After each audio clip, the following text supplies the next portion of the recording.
If you had to choose between a brain that always sticks to plan, never crams and will start studying weeks in advance, or a brain that's a complete chaos, pulls all lighters and just relies on panic to get anything done, you pick the first one, right? Well, chances are if you're watching this, then you're probably stuck with the second one. And I need you to hear this. It's not your fault. You were taught that if you struggle to study, you're just lazy or undisciplined. But the truth is, we were just never taught how our brains work. I'm Ibrahim, a medical student at uni, and despite passing my first year, it almost broke me. Not because the material was impossible or just too bulky, it was because I was fighting against my own brain. And I made these 5 critical mistakes that almost cost me my sleep, my sanity, and nearly my grades. So today I'm breaking down those 5 mistakes, showing you how they actually, what actually works. Not more willpower or stricter schedules, just systems that work and adapt to how your brain works. So let's get into it. So mistake number 1.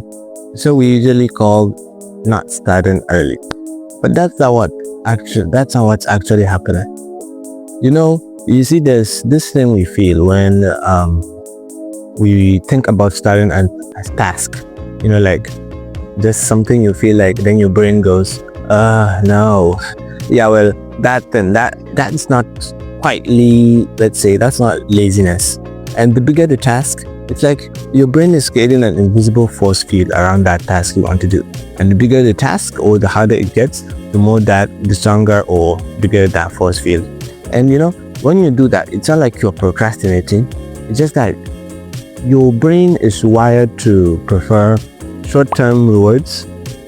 Short-term reward over long-term satisfaction. So short-term satisfaction over long-term. And if you start to study early, you won't have that short-term satisfaction. It will be a long-term because you will see the fruitful results in your exams, right? So that's why you get that force field. I don't want to do this. That's what your brain does. And so here's what I did during our second semester. Instead of just forcing myself to start early on, I built a safety net around the course that I was trying to study. So, sometimes I will schedule my time for studying, and then instead of just going in straight into the subject, cramming stuff, I was trying to get myself familiar with the stuff. So, initially, I would just start to watch videos on the subject, go YouTube, because I'm really a visual learner, audio too. I would just go on YouTube, search for the topics, because there's a lot of interesting ways people teach on YouTube. I'll go on YouTube, search for the topic, and start to learn about it. And then even I'll take quizzes and other stuff like that. Just make the stuff very interactive so that I could get familiar with it. Because if I wasn't trying to cram initially, I was just trying to understand the basics. Just get myself interested in the stuff so that when it's time to really get in the stuff, I will just jump right straight in. I've already understood the concept. So think of it this way. When you meet someone new, you don't get to maybe someone new you want to know or interact with. You don't just go memorizing or cramming their whole life story, right? You just try to vibe with them. Know the interesting stuff about their life. Get to connect with them, right? Feel that kind of have empathy. Have a real valid connection with them. Get a feel of who they are. So that's exactly what you need to do. You don't need to cram everything. You just need to make yourself interested in the topic. Get the deeper meaning of some context. Initially, I'm talking about the first part. And then once I did that, when it came towards the exams, I just found myself diving into the topic really because it was simple to pass through those first ones. I got everything. And I was even interested in learning about some more stuff. So you see, I did start early, but there's a way I did it. Alright, so my second mistake was I thought I could study anyway if I had the willpower to do so. Spoiler alert, I couldn't. So the one thing I didn't understand was that my environment controls my attention more than how my willpower does. So when I tried studying in my room where I usually sleep, scroll on my phone and watch anime, my brain was getting these tiny signals or cues about maybe once I read a bit then start to get distracted, or maybe Are we studying? Are we trying to rest? Stuff like that. So just imagine going to a restaurant to work. Not maybe those basic coffee shops, maybe a fancy restaurant where there's food, there's fancy cuisines everywhere. And then you're trying to work there. Your brain would definitely try to get confused. Like, are we trying to work or are we relaxing? What's happening here? So that's what happened when you try to do this wrong thing. Like, when you try to do the right thing at the wrong environment. So the fix is, the fix is you just need to find a spot that works for you. There's no specific space, but you just need to find a place that works for you. It's like creating a space where your brain knows when you just enter that, okay, we're about to start working here, nothing else. It doesn't matter whether it's a corner in campus or just a coffee shop or quiet coffee shop, or even your bedroom. You might just try, this is something I try to do. I'm thinking of doing this weekend. I'm trying to create a workspace in my room where I know that's only when I enter that place, I'm just entering work mode. So when you do that, when you separate your workspace from your relaxing space, you don't need to fight your brain into transition. You don't need to find your brain into transitioning into that work mode. Immediately you enter that place, your brain knows we're just about to start working, and you feel like it's going to be way more effective. Alright, so let's move on to mistake number 3. Now actually, before we go to mistake number 3, confession time. Despite all I've told you guys, I still messed up constantly. It's a no-brainer, but during our first semester, I had this habit of leaving stuff to the last minute until I did some stuff to fix them. We had a biology test, so as usual, I didn't start studying until it was the last 2 days. I started to cram everything I could possibly. When I think it was the day on the test, I still had some remaining material to memorize or just to brush through. So I just quickly head to the library before it was time for the test, just to sit there alone and start studying. But then immediately I entered the library, I found the spot. Then I found the spot, but then I saw my friends. Then I just went to them. I saw them doing something. They were about it. We were 3, and we were 3 in number, and then they were like doing this rapid fire questions where everyone gets to ask something to everyone who's there. So I just ask stuff based on the stuff I've read and understood, and then someone will ask. Then if we know the answer, we'll just say it out. If we don't, the person will explain and even mention where it was, stuff like that. I knew I wanted to go alone and study because I had a lot of stuff to cover. Maybe they've already covered it, but then just something made me stay there. So we kept on doing this. I was still studying a bit and then listening to their questions there. We were doing it. Someone would fire a question. If someone knew the answer, they would say it. If they didn't, they'll explain it. It was really interactive. So something that was really amazing happened. After we'd done that, we immediately went to the test venue where we took the test. And when I started taking a test, I saw about 4 to 5 questions that were exactly how one of our friends asked during that rapid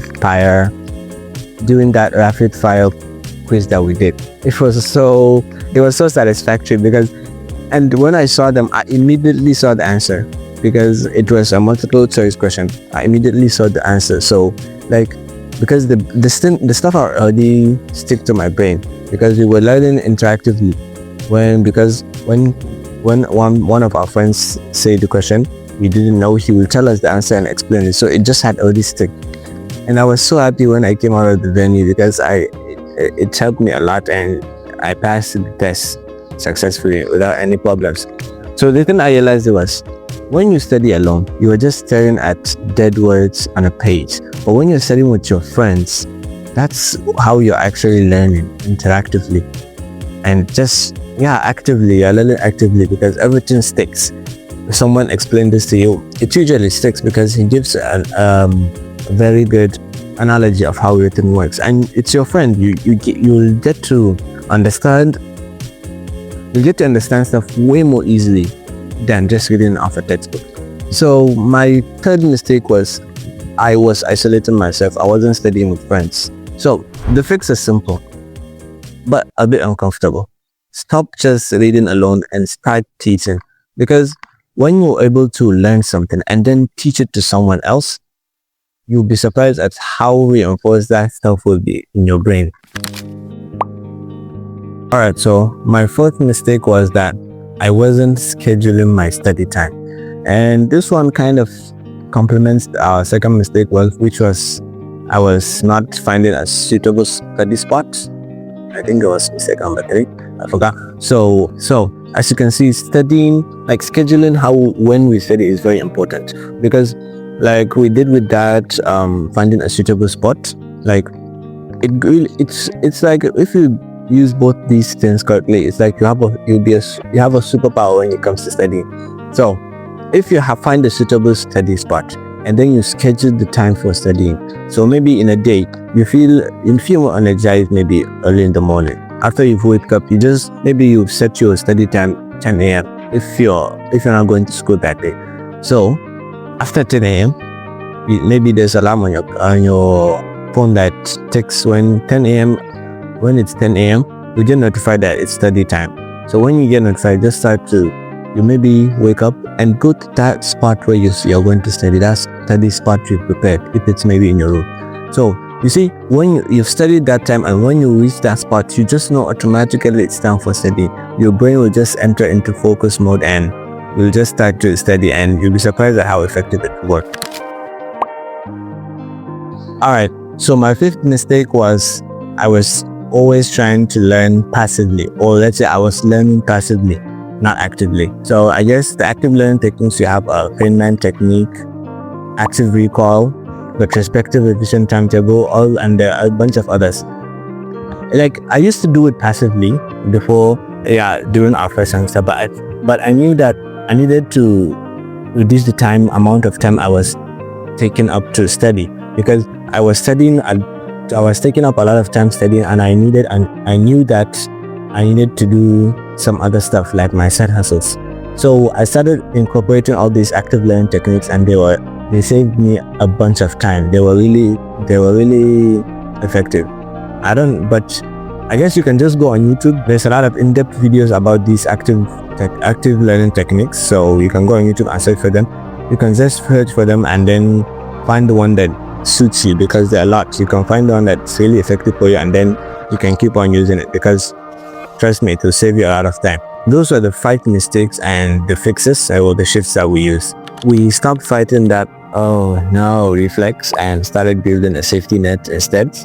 We created single-purpose study spaces instead of just trying to focus anywhere. We started teaching friends instead of just reading alone. We started to schedule our study time instead of just starting to study anytime and anywhere. And then we started incorporating active learning techniques so as to study actively, not passively. Look, I'm not perfect at any of these. I still mess up, I still procrastinate, and sometimes I still pull occasional all-nighters, guilty. But the difference is, I don't call myself lazy anymore, because I realize that if you judge a fish by its ability to climb a tree, it will spend the rest of its life thinking that it's stupid. So you don't need more willpower, you just need systems that fit how your brain works, that suits your brain. If you want me to make a deeper video on those techniques that I mentioned, like the active recall or how to do those safety nets, then drop a comment and let me know. If you made it this far, thank you for spending this time with me. Subscribe if you want to see more of this, and be kind to yourself. I'll see you in the next one. Assalamu alaikum.